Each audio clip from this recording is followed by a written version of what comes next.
अच्छा, 5 लोगों के खिलाफ आपने शिकायत दी, एफआईआर भी दर्ज की, क्या गिरफ्तारी हो पाई क्या उनकी? बादशाहपुर के एक मंत्री हैं, दबंग मंत्री हैं, वो काफी लोगों की बात भी सुनते हैं, क्या गए क्या आप उनके पास आप? नहीं, हम लोग नहीं गए। हम लोग नहीं गए और हम जाने में, क्योंकि हमें वहाँ से कुछ नहीं मिलने वाला, क्योंकि वो जो अपना रणवीर सिंह है वो सिर्फ बयानबाजी करते हैं और करते वरते कुछ नहीं है। साहब, जिस व्यक्ति की खुद की शैक्षणिक योग्यता सवालों के घेरे में हो, क्या वो नमस्कार, हरियाणा तक देख रहे हैं आप और द गुरुग्राम रिपोर्ट के इस खास एपिसोड में आपका स्वागत है। हरियाणा तक ने एक निजी स्कूल के कारनामे को उजागर किया था। निजी स्कूल का नाम है सेक्टर 9 का, ये निजी स्कूल है एंड्यूक्रिस्ट, जिसने 10वीं क्लास के 11 बच्चों को एडमिट कार्ड नहीं दिया। कारण यह था 8वीं तक यह मान्यता प्राप्त था और इसने 10वीं क्लास के बच्चों को अपनी स्कूल में एडमिशन देकर एक बड़ा गड़बड़झाला किया था। हमने इस खबर को भी प्रमुखता के साथ उठाया था, लेकिन खबर उठाने के बावजूद 21 तारीख को उन बच्चों का इंग्लिश का पेपर था, 21 फरवरी को, लेकिन उस पेपर से भी वो मरहूम रह गए।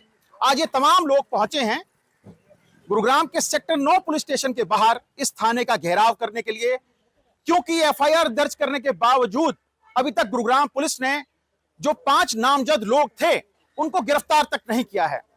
गुरुग्राम पुलिस की कार्यशैली पर भी गंभीर सवाल जरूर खड़े हो रहे हैं, लेकिन एक गंभीर सवाल यह भी खड़ा हो रहा है कि एफआईआर दर्ज होने के बाद भी स्कूल संचालक, उसके ऊपर किसी तरह का कोई असर पड़ता दिखाई नहीं दे रहा है। अब इस पूरे मुद्दे को, क्योंकि बादशाहपुर थाना क्षेत्र का इलाका है, बादशाहपुर विधान सभा का ये इलाका है, कांग्रेस के ग्रामीण अध्यक्ष वर्धन यादव पहुंचे हैं, एसएचओ से बात की है और एसएचओ ने इनको ये आश्वासन दिया है कि 1 हफ्ते के अंदर स्कूल संचालक के खिलाफ कार्रवाई की जाएगी। 1 हफ्ता क्यों, ये इनसे पूछने की कोशिश करते हैं। पहले परिजनों से बातचीत करेंगे। हमने खबर दिखाई थी, एफआईआर तो दर्ज हुई, क्या बच्चों के बाकी के एग्जाम हो पाए क्या? आपका नाम बताइए एक बार। हाँ, क्या कुछ बच्चों के आपको उम्मीद थी कि 21 फरवरी को इंग्लिश का एग्जाम है, वहां पे बैठ पाए, और क्यों नहीं बैठ पाए? जब इनका नाम ही नहीं है तो बैठेंगे कहाँ से? एनरोलमेंट ही नहीं हुआ, कुछ नाम नहीं, कुछ नहीं है, तो कहाँ से बैठेंगे? कोई पेपर नहीं हुआ इन लोग का। खाली बस बोलती रही कि हम पेपर दिलाएंगे, हम पेपर दिलाएंगे। आप लोग पहुंचो वहाँ पे, लेके जा रही आ रही, बस यही किया इसने। कहाँ पे लेके गई थी उसके बाद? पलवल में कोई एग्जाम नहीं हुआ। एफआईआर दर्ज हुई, एक उम्मीद जगी थी कि अब कहीं ना कहीं आपके बच्चों को एडमिट कार्ड मिलेगा। क्यों नहीं मिल पाया उसके बाद एडमिट कार्ड आपको? क्या उसके बाद की कार्रवाई क्या कुछ हुई थी जब आपने डीसी ऑफिस का घेराव किया था, डीईओ ऑफिस का घेराव किया था? एडमिट कार्ड ही सीबीएसई में जो अलॉट नहीं किए गए, क्योंकि रजिस्ट्रेशन सीबीएसई में नहीं हो पाया, तो फिर एडमिट कार्ड रोल नंबर आएंगे कहाँ से? हम भी पिछले 1 हफ्ते से यही घुमा रही है कि मैं पेपर दिलवाऊंगी, जिसमें कि 11 बच्चे ले भी गई थी पलवल स्कूल में, किसी सेंटर में लेकर गई है, वहाँ पे उनको एंट्री नहीं मिली।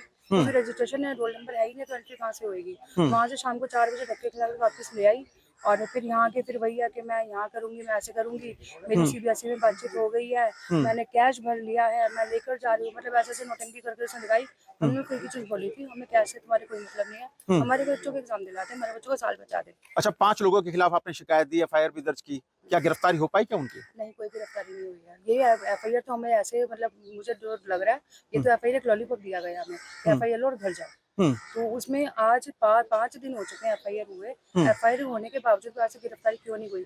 गिरफ्तारी भी नहीं हुई है। सेकंड, स्कूल भी धड़ल्ले से चल रहा है। बादशाहपुर के एक मंत्री हैं, दबंग मंत्री हैं, वो काफी लोगों की बात भी सुनते हैं, क्या गए क्या आप उनके पास आप? नहीं, हम लोग नहीं गए। हम लोग नहीं गए और हम जाने में, क्योंकि हमें वहाँ से कुछ नहीं मिलने वाला, क्योंकि वो जो अपना रणवीर सिंह है वो सिर्फ बयानबाजी करते हैं और करते वरते कुछ नहीं है। और ये उनको क्या, उनके मामला संज्ञान में नहीं आया होगा, तो आज उनको हमें बुलाना चाहिए था। हम परेशान हैं, हम रोड पे जगह जगह धक्के खा रहे हैं, इधर प्रशासन उधर प्रशासन, हम लोग विनती कर रहे हैं कि हमें कुछ तो जस्टिस दीजिए। तो क्या उनके मामले में संज्ञान में नहीं गया होगा? और उन्होंने हमें कोई पूछा नहीं, कुछ नहीं है। वो जो मंत्री है, बस मंत्री बनने के बाद पब्लिक जाए बाढ़ में, कोई भी मंत्री हो नहीं पूछता। एक बार वर्धन जी आप इधर आइए जरा। 19 तारीख को एफआईआर दर्ज हुई थी, आज 23 तारीख है, 4 दिन बीत चुके हैं, गिरफ्तारी नहीं हुई, थाने में पहुंचे हैं, किस लिए पहुंचे थाने में? देखिए, पहले तो मैं समझता हूँ कि ये पूरे गुड़गांव का दुर्भाग्य है। गुरुग्राम वो नगरी है, वो भूमि है जो गुरु द्रोणाचार्य के नाम से जानी जाती है, जिनकी शिक्षा पूरे विश्व में मशहूर रही है। पांडवों ने, कौरवों ने उनसे शिक्षा ली। लेकिन आज ये गुड़गांव जिला प्राइवेट एजुकेशन के मामले में इतना ध्वस्त हो चुका है। बिना एफिलिएशन के यहाँ स्कूल चल रहे हैं। 11 बच्चों का परिवार आज सड़कों पर है। 16 तारीख से ये परिवार सड़कों पर है। 11 बच्चों की मानसिक हालत देखिए आप नीरज जी। मैं खुद उन बच्चों से मिला हूं। पिछले 4-5 दिनों से इतने डिप्रेशन में है वो बच्चे, न ढंग से खा पा रहे हैं, न ढंग से सो पा रहे हैं। अगर एक भी बच्चे के साथ कोई गलत हरकत हो गई या मानसिक तौर पर डिप्रेशन में आकर उस बच्चे ने कोई गलत कदम उठा लिया, तो क्या ये एसएचओ जिम्मेदार होंगे? क्या डिस्ट्रिक्ट एजुकेशन ऑफिसर? नहीं, ये तो कह रहे हैं कि हमने एफआईआर दर्ज की है, गंभीर धाराओं के तहत एफआईआर दर्ज की है, 420 के तहत एफआईआर दर्ज की है, लेकिन इसके बावजूद आप यहाँ पे पहुंचे हैं। देखिए, खाली 420 के तहत एफआईआर नहीं होती, इसमें 420 तो है ही है, उसके साथ धोखाधड़ी और विश्वासघात भी ऐड करना होगा। उसमें 467, 468, 471 और 120 भी लगानी होगी, क्योंकि प्लानिंग के तहत किया गया। 420 कहकर के एसएचओ साहब बच नहीं सकते। हम खुद भी कानून की पढ़ाई करके यहाँ तक पहुंचे हैं। 420 के साथ 120 भी लगाई जाएगी, जिसमें 7 साल तक की सजा उस स्कूल के चेयरमैन, प्रिंसिपल और 5 लोगों को होनी चाहिए। आपने इनसे बात करी बादशाहपुर के विधायक और मंत्री की। साहब, जिस व्यक्ति की खुद की शैक्षणिक योग्यता सवालों के घेरे में हो, क्या वो इनकी पीड़ा को समझ पाएंगे? बहुत बड़े बड़े भाषण देते हैं कि हरियाणा में सरकारी स्कूलों को ऐसा होना चाहिए, वैसे होना चाहिए। क्यों आप अपने बच्चों को सरकारी स्कूलों में नहीं पढ़ाते? हालात अपने आप सुधर जाएंगे। तो आज गुड़गांव प्राइवेट एजुकेशन के नाम पर बिल्कुल ध्वस्त हो चुका है। जगह जगह हर 500 मीटर पर प्राइवेट स्कूल खोले जा रहे हैं। लाखों रुपए उनकी फीस। ये परिवार अपनी खून पसीने की मेहनत की कमाई से उनकी फीस भरते हैं, लेकिन अंत में आके पता लगता है कि उनके पास एफिलिएशन ही नहीं। अच्छा, परिजनों से मिलने को तैयार नहीं थे एसएचओ, परिजनों से मिलने को तैयार नहीं है गुड़गांव की डिप्टी कमिश्नर, परिजनों से मिलने को तैयार नहीं है गुड़गांव की डिस्ट्रिक्ट एजुकेशन ऑफिसर। यानी कि अब कांग्रेस नेताओं को सहारा लेना पड़ेगा, परिजनों को सहारा लेना पड़ेगा, तभी क्या कार्रवाई होगी क्या? देखिए, दुर्भाग्य है कि हमें यहाँ आने की जरूरत नहीं होनी चाहिए। जब 5 दिन से ये बच्चे पीड़ित है, इनका परिवार पीड़ित है, तो अब तक एफआईआर दर्ज करके उन 5 लोगों को पहले तो गिरफ्तार कर लेना चाहिए, और गिरफ्तारी के साथ साथ उसके एफिलिएशन खत्म करनी चाहिए। स्कूल पर ताला लगना चाहिए, लेकिन अभी तक कोई कार्रवाई नहीं हुई है। प्रशासन सो रहा, सरकार सो रही, शिक्षा मंत्री और इनके विधायक सो रहे। तो आज हम एसएचओ साहब से मिले भी हैं, और एसएचओ सुनील जी ने हमें आश्वासन दिया है कि 2 से 3 दिन के अंदर अंदर उन 5 लोगों को गिरफ्तार किया जाएगा। यदि ये नहीं होता तो चौथे दिन, आज सोमवार है, शनिवार को चौथे दिन कांग्रेस पार्टी टेंट लगा करके इसी पुलिस स्टेशन के प्रांगण में बैठेगी। डीईओ का घेराव करेंगे, डीसी साहब का घेराव करेंगे, और शिक्षा मंत्री अगर गुड़गांव आएंगे तो उनका भी घेराव करेंगे। तो घेराव करने की तैयारी है कांग्रेस पार्टी की। सिर्फ एक स्कूल के ऊपर, सरकारी स्कूलों की जो बदहाली है, उस पर कांग्रेस पार्टी कब संज्ञान लेने वाली? देखिए, पूर्ण रूप से ये एक बहुत बड़ा एजेंडा है इस सरकार का। आप चाहे एजुकेशन की बात करें, सरकारी एजुकेशन ध्वस्त है पूरे हरियाणा के अंदर। 550 से ज्यादा सरकारी स्कूलों को बंद कर दिया गया पिछले 10 सालों में। आप हेल्थ की अगर बात करें तो सरकारी हेल्थ व्यवस्थाएं ध्वस्त है इस सरकार में। एक सरकारी अस्पताल इनसे नहीं बनाया जाता। प्राइवेट हॉस्पिटलों का आए दिन लाइसेंस दे देते हैं, लाखों रुपए उसमें जेब कटवा करके व्यक्ति जाता है। तो हर पैमाने पर यह सरकार ध्वस्त हो चुकी है। शिक्षा एक वो शेरनी का दूध है जो जितना पिएगा उतना दहाड़ेगा। तो हम सरकार से भी ये मांग करते हैं, हम प्रशासन से भी ये मांग करते हैं कि कम से कम इस मामले में कोई भी ढिलाई ना बरती जाए।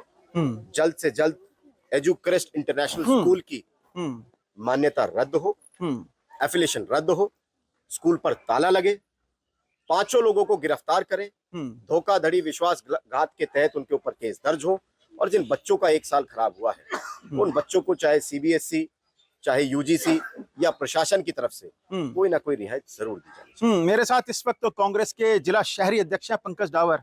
एक नारा है मोदी सरकार का, पढ़ेगा तभी तो आगे बढ़ेगा इंडिया। क्या कुछ कहेंगे, किस तरह से इंडिया आगे बढ़ रहा है?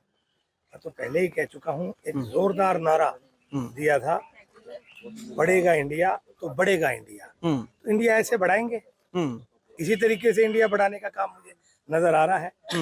सिर्फ खोखली बातें और खोखले नारे आज आपके सामने नजर आ रहे, किस तरीके से बच्चों के भविष्य के साथ खिलवाड़ करने का काम सरकार ने किया, वो आपके सामने। और एक कमाल की बात देखिए कि अभिभावक रात के 3 बजे डीसी साहब के घर बैठते हैं, और आज लगभग एक हफ्ते के आसपास हो चुका है। उसके बावजूद भी डीसी साहब के पास इतना समय नहीं है कि इनसे मिल सके।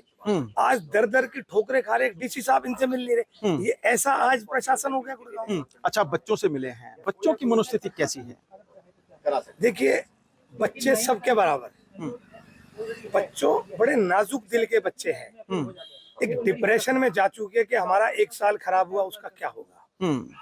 तो उनकी स्थिति ठीक नहीं है और मानसिक तौर पर बहुत टूट चुके हैं, क्योंकि उनके साथ के बच्चे सब अगली क्लास में चले जाएंगे और उनको 1 साल अभी यही पर बिताना होगा। बहुत ही दर्दनाक स्थिति है। अगर आप इसको दिल से सोचिए तो पता लगेगा। लेकिन ये बेरहम जो यहाँ का प्रशासन है, मुझे लगता है कि इनको किसी चीज से कोई मतलब नहीं। अब क्या कुछ करने वाले हैं आप?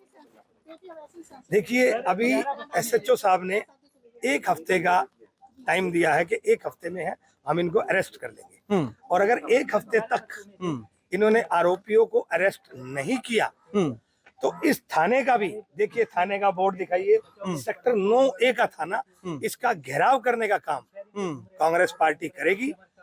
और अगर जरूरत पड़ी तो डीसी साहब का भी घेराव करेंगे और सीपी ऑफिस का भी घेराव करेंगे, अगर उनकी गिरफ्तारी नहीं हुई तो। लेकिन मुझे ऐसा लगता है कि जिस तरीके से आज एसएचओ सुनील कुमार ने एक आश्वासन दिया है कि हम जल्द से जल्द पकड़ेंगे, मुझे लगता है कि पुलिस प्रशासन इस पे जरूर कड़ी कार्रवाई करेगा। तो हैरानी की बात इससे ज्यादा एक और भी है कि आप उस मिलेनियम सिटी की बात कर रहे हैं, उस साइबर सिटी की बात कर रहे हैं, बड़े बड़े नामों से सुसज्जित उस नगरी की बात कर रहे हैं जो सर्वाधिक राजस्व देकर प्रदेश सरकार को अपने खून पसीने की गाड़ी कमाई से सींचता आ रहा है।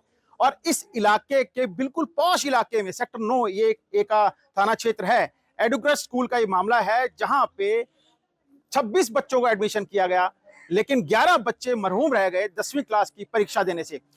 स्कूल प्रबंधन के पास मान्यता ही नहीं थी 10वीं क्लास की, लेकिन इसके बावजूद कैसे नियमों को ताक पे रख इसने ये तमाम चीजें की हैं, इस पूरे गड़बड़ जाले को अंजाम दिया है।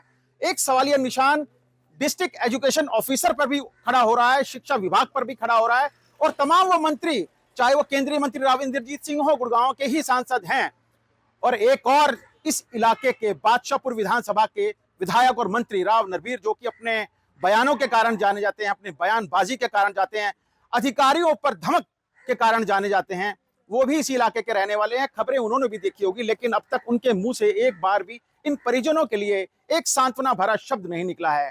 प्रदेश सरकार की कार्यशैली पर भी गंभीर सवाल खड़े जरूर होते हैं, क्योंकि कहीं ना कहीं ऐसे गैर मान्यता प्राप्त स्कूल कहीं ना कहीं सरकार को तो चुना लगा ही रहे हैं, ऐसे बच्चों के भविष्य के साथ भी खिलवाड़ करने लगे हैं। कैमरामैन प्रवीण कुमार के साथ नीरज वशिष्ठ, गुरुग्राम, हरियाणा तक।